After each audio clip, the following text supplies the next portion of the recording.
అదేవిధంగా మిత్రులారా, ఈ తెలంగాణ రాష్ట్రంలో నందమూరి తారక రామారావు గారికి అభిమానులు ఉన్నారు, నారా చంద్రబాబు నాయుడు గారికి సహచరులు అనుచరులు ఉన్నారు. వాళ్ళందరికీ నా విజ్ఞప్తి ఒక్కటే, ఈ తెలంగాణ రాష్ట్రంలో తెలుగుదేశం ఉండొద్దని కక్ష గట్టి ఆ పార్టీ నాయకత్వాన్ని దెబ్బతీసిన చంద్రశేఖరరావును బీఆర్ఎస్ ను సమూలంగా 100 మీటర్ల గోతి తీసి పాతి పెట్టినప్పుడే బీఆర్ఎస్ వాళ్ళు గద్దెలు దిగాలి, ఊర్లలో బీఆర్ఎస్ దిమ్మలు కూలాలి. అప్పుడే నందమూరి తారక రామారావు గారికి నిజమైన నివాళులు అర్పించిన వాళ్ళం అవుతాము. ఆ విధంగా మనము ముందుకు వెళ్లాల్సిన అవసరం ఉన్నది. బీఆర్ఎస్ ను బొందబెట్టాల్సిన బాధ్యత మన అందరి మీద ఉన్నది మిత్రులారా. అదేవిధంగా రెండవ వ్యక్తి ఉచిత కరెంటును అందించిన వాడు, ప్రతి పేదవాడికి ఇందిరమ్మ ఇల్లు ఉండాలి అని 2004 సంవత్సరంలో ముఖ్యమంత్రిగా మొట్టమొదటిసారి బాధ్యత చేపట్టిన ఎల్బీ స్టేడియంలో మొదటి సంతకాన్ని రైతులకు ఉచిత కరెంటు ఇవ్వాల్సిందే. తెలంగాణ రైతాంగాన్ని ఆదుకోవాలి. కాలిపోతున్న మోటార్లు, పేలిపోతున్న ట్రాన్స్ఫార్మర్లను అన్నిటిని కూడా సరిదిద్దాలి అని ఉచిత కరెంటు మీద మొట్టమొదటి సంతకం పెట్టి ఆనాడు ఉచిత కరెంటు రైతులకు ఇవ్వడమే కాకుండా దాదాపుగా 1300 కోట్ల రూపాయల రైతుల బకాయిలను రద్దు చేయడమే కాకుండా వేలాది రైతుల మీద ఉన్న క్రిమినల్ కేసులను రద్దు చేసి మొదటి సంతకం పెట్టింది డాక్టర్ వైఎస్ రాజశేఖర్ రెడ్డి. వారి స్ఫూర్తిగా ఆనాడు 7 గంటలు ఉచిత కరెంటుతో ప్రారంభమై ఈనాడు పేదలకు రైతులకు 24 గంటల వ్యవసాయానికి ఉచిత విద్యుత్తును ఇవ్వడమే కాకుండా ఈనాడు మిత్రులు బట్టి విక్రమార్క గారి శాఖలో ప్రతి పేదవాడి ఇంటికి 200 యూనిట్లు ఉచితంగా కరెంటు ఇవ్వాలని 52 లక్షల పేదల కుటుంబానికి 200 యూనిట్లు ఉచిత కరెంటు, ఈ రోజు 30 లక్షల పంపు సెట్లకు 24 గంటల ఉచిత కరెంటును ఈ రోజు మనం అమలు చేస్తున్నాం. టెండర్ల పంచాయతీ, వాటాల పంచాయతీ, కమిషన్ల పంచాయతీ, బెదిరించి సంపాదించుకున్న డబ్బులు పంచుకోవడంలో పంచాయతీ. What's happening in the state? ప్రజలు మీరు ఇచ్చిన 6 గ్యారెంటీలు చూసి కదా మిమ్మల్ని గెలిపించింది. 6 గ్యారెంటీలు అటకెక్కినాయి, వాటాల పంచాయతీలు ముందుకు వచ్చినాయి. వాటాల కోసం తనకదస్తున్నారు మీరంతా. అరే మొన్న చూసినాం కదా, ఆయన పేరేంది, మన ఏఐసిసి నాయకులు సంపత్ కుమార్ గారు డైరెక్ట్ కాంట్రాక్టర్నే బెదిరించేసిండు. 8 కోట్లు ఇస్తావా అని పేపర్లలో చదివినాం మనం. 8 కోట్లు ఇచ్చేదాకా కాదు అని వాళ్ళను కొట్టుడు, బండ్లు గుంజుకునుడు. కాంట్రాక్టరే స్వయంగా పోలీస్ డిపార్ట్మెంట్కు కంప్లైంట్ ఇచ్చిండు కదా. ఏది యాక్షన్, ఏది సిట్, ఏది? మా జర్నలిస్టులను వేధించడానికి సిట్టు, ప్రతిపక్ష పార్టీ బీఆర్ఎస్ను వేధించడానికి సిట్ల మీద సిట్లు, కమిషన్ల మీద కమిషన్లు. మరి వీటి మీద సిట్లేవి, కమిషన్లేవి? నేను అడుగుతున్న, కాకి బుక్ అందరికీ సమానమే అని నీతులు చెప్పే డీజీపీ శోధర్ రెడ్డి గారు, మీ కాకి బుక్ కాకెత్తుకపోయిందా? ఎక్కడ పోయింది? కాంట్రాక్టర్ డైరెక్ట్గా పోలీస్ స్టేషన్లో కంప్లైంట్ ఇస్తే ఇప్పటికి ఎందుకు అరెస్ట్లు అయితే లేవు? ఏమైంది కాకి బుక్కు? సజ్జనార్ బాగా మాట్లాడినావు కదా, మొన్న జర్నలిస్టులను బెదిరించినావు కదా. ఎమర్జెన్సీ ఉంటే మీరు ఇక్కడ ఉంటారా, నేను మీతో మాట్లాడతానా, మీరంతా జైల్లో ఉంటారని జర్నలిస్టులనే బెదిరించే ధోరణితో మాట్లాడినావు కదా. ఏమైంది నీ రూల్ బుక్కు? సజ్జనార్, నీకు ఇవేం కనబట్టలేవా? నేను అడుగుతా ఉన్నా. ఇది ఒక దండుపాలెం ముఠా తయారైపోయింది. రాష్ట్రం పరువు తీస్తూ ఉన్నారు మీరు.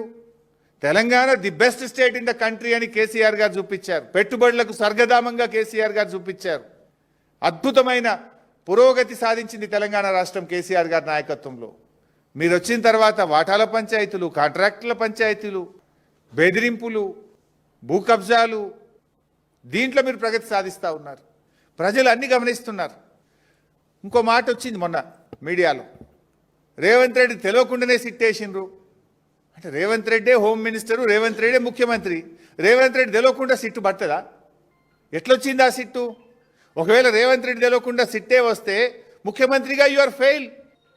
ముఖ్యమంత్రిగా నువ్వు ఫెయిల్. నీకు పాలన మీద పట్టు లేదు, నీకు పరిపాలన మీద పట్టు తప్పింది. నువ్వు ముఖ్యమంత్రిగా పనికిరావు ఆ కుర్చీకి. నీకు తెలియకుండా సిట్ వచ్చింది నిజమే అయితే నువ్వు ముఖ్యమంత్రిగా కుర్చీకి పనికిరావు. You are failed to administer the state. మీరేమన్నా సర్కార్ నడుపుతున్నారా, సర్కస్ నడుపుతున్నారా? ముఖ్యమంత్రి తెలియకుండానే సిట్ వస్తుందా? రేవంత్ రెడ్డి గారు నిన్న మాట్లాడిన వ్యాఖ్యలు చాలా తీవ్రంగా మేము ఖండిస్తూ ఉన్నాం. బీఆర్ఎస్ జెండా గద్దెలు కూల్చాలని మాట్లాడుతుండు. బిడ్డను బీఆర్ఎస్ జెండా గద్దెల దోలికొస్తే నీ గద్దె కూల్త జాగ్రత్త అని చెప్పి హెచ్చరిస్తా ఉన్నాం. దుమ్ము అయిపోతావు బిడ్డ నువ్వు. అయినా బీఆర్ఎస్ పార్టీ నువ్వు కూలిస్తే బీఆర్ఎస్ పార్టీ ఏదో జెండా గద్దెల్లో లేదు, ప్రజల గుండెల్లో ఉన్నది బీఆర్ఎస్ పార్టీ. బీఆర్ఎస్ పార్టీ జెండా గద్దెల్లో నువ్వు కూలిస్తే పోయే పార్టీ కాదు. తెలంగాణ ప్రజల గుండెల్లో పుట్టిన పార్టీ బీఆర్ఎస్ పార్టీ, ప్రజల హృదయాల్లో ఉన్నటువంటి పార్టీ బీఆర్ఎస్ పార్టీ. ఈ హౌలా మాటలు బంద్ చేయి, పిచ్చి పిచ్చి మాటలు బంద్ చేయి. 6 గ్యారంటీల మీద దృష్టి పెట్టు. నిన్న కేబినెట్ మీటింగ్ జరిగింది. రాష్ట్రంలో రైతులు ఆశగా ఎదురు చూసినారు. సంక్రాంతికే నువ్వు రైతు బంధు ఇస్తామని ఎదురు చూశారు యాసంగి పంటకు. సరే సంక్రాంతికి ఇయ్యలేదు, నిన్న కేబినెట్ మీటింగ్లోనైనా రైతు బంధు ఇస్తావేమోనని ఎదురు చూసిన రైతులకు నిరాశ మిగిలింది. అరేగా ఎరువుల కొరత ఉంది, దాని మీద ఏమైనా కేబినెట్ మాట్లాడుతుందేమో అనుకున్నాం. రైతు బంధు గురించి ఒక ప్రకటన వస్తుందని ఎంతో ఆశగా ఎదురు చూశారు రైతులు. కానీ మేడారంలో జరిగిన కేబినెట్ మీటింగ్లో రైతు బంధు ఊసే లేదు, ఎరువుల కొరత గురించి చర్చే లేదు, పిల్లల ఫీజు రియంబర్స్మెంట్ గురించి ఇలా 20 లక్షల మంది పిల్లల జీవితాలతో ఆడుకుంటున్నాడు. నేను కేబినెట్ మీటింగ్లో గా పిల్లల ఫీజు రియంబర్స్మెంట్ గురించి ఒక చర్చ తీసుకుంటారేమో, నిర్ణయం తీసుకుంటారేమో అని ఎదురు చూసిన 20 లక్షల ఎస్సీ ఎస్టీ బీసీ పిల్లలకు నిరాశ మిగిల్చినావు కదా నువ్వు. అయినా ఎన్టీఆర్ గురించి నువ్వు మాట్లాడుతున్నావు. అసలు ఎన్టీఆర్ గారు ఆ పార్టీ ఎప్పుడు పుట్టిందండి? రాహుల్ గాంధీ మన ముఖ్యమంత్రి రాజీవ్ గాంధీ గారు మన ముఖ్యమంత్రి అంజయ్య గారిని అవమానిస్తే కదా తెలుగువారి ఆత్మగౌరవ నినాదంతో పుట్టింది ఆనాడు తెలుగుదేశం పార్టీ. ఇదే కాంగ్రెస్ పార్టీ ప్రధానమంత్రి రాజీవ్ గాంధీ గారు మన ముఖ్యమంత్రి అంజయ్య గారిని అవమానిస్తే ఆ రోజు తెలుగుదేశం పార్టీ పుట్టింది. తెలుగుదేశం పుట్టుకనే కాంగ్రెస్ వ్యతిరేకంగా. ఎన్టీఆర్ గారు ఆనాడు కాంగ్రెస్ పార్టీకి వ్యతిరేకంగా జాతీయ స్థాయిలో నేషనల్ ఫ్రంట్ నెలకొల్పిండు కదా. కాంగ్రెస్ భూస్థాపితమే నా లక్ష్యమని ఎన్టీఆర్ గారు ప్రతినబూనిండు కదా. నిజంగా కాంగ్రెస్ భూస్థాపితమైతే ఎన్టీఆర్ గారి ఆత్మశాంతి చేకూరుతుంది. నీకు అంత ప్రేమ ఉంటే పోయి తెలుగుదేశంలో ఉండే నువ్వు ఎందుకు కాంగ్రెస్లోకి వచ్చినావు? నువ్వు ద్రోహివి నిజంగా చెప్పాలంటే. ఇవాళ తెలుగుదేశం నుంచి బయటకు వచ్చి నువ్వు ద్రోహం చేసినావు తెలుగుదేశానికి.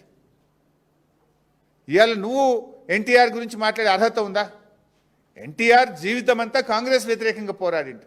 గల్లీ నుంచి ఢిల్లీ దాకా కాంగ్రెస్ వ్యతిరేకంగా పోరాడిండు. ఆ ఎన్టీఆర్ గారు ఎప్పుడు ఆత్మశాంతి చేకూరుతుందంటే కాంగ్రెస్ ఈ రాష్ట్రంలో భూస్థాపితమైతే ఎన్టీఆర్ గారి మనశ్శాంతి జరుగుతుంది. సో ఇప్పటికైనా నువ్వు ఏది పడుతుంది, ఎక్కడ పోతే ఏ రోడ్డు కాడ ఖమ్మంలో పోతే ఏదో 4 ఓట్లు వస్తాయని చెప్పి తెలుగుదేశం జెండాలతో నువ్వు మీటింగ్లో మాట్లాడుతున్నావు. ఇలా అసలు నువ్వు ఉన్నది కాంగ్రెస్లా, తెలుగుదేశం ఎవరితో ఉన్నది? ఈరోజు కేంద్రంలో బీజేపీ ప్రభుత్వంతో ఉన్నది తెలుగుదేశం పార్టీ. మరి కాంగ్రెస్ దేశం మొత్తం బీజేపీ వ్యతిరేకంగా పోరాడుతుంది. నువ్వు ఎవరితో కలిసి పనిచేస్తున్నావు? BJP TDP is one. ఇలా కేంద్రంలో అధికారం పంచుకుంటున్నారు, రాష్ట్రంలో బీజేపీ టీడీపీ అధికారం పంచుకుంటున్నారు. ఆ టీడీపీతో నువ్వు అంటగాగడం అంటే బీజేపీతో అంటగాగడమే కదా, బీజేపీతో నువ్వు సంబంధం పెట్టుకోవడమే కదా. అంటే నువ్వు ఏ రకంగా మాట్లాడుతున్నావు? అసలు నువ్వు తెలుగుదేశంను పోరాడిందే కాంగ్రెస్ వ్యతిరేకంగా, ఆ తెలుగుదేశం గురించి మాట్లాడుతావు. ఆ తెలుగుదేశం ఈరోజు బీజేపీతో అంటగాగుతున్నది.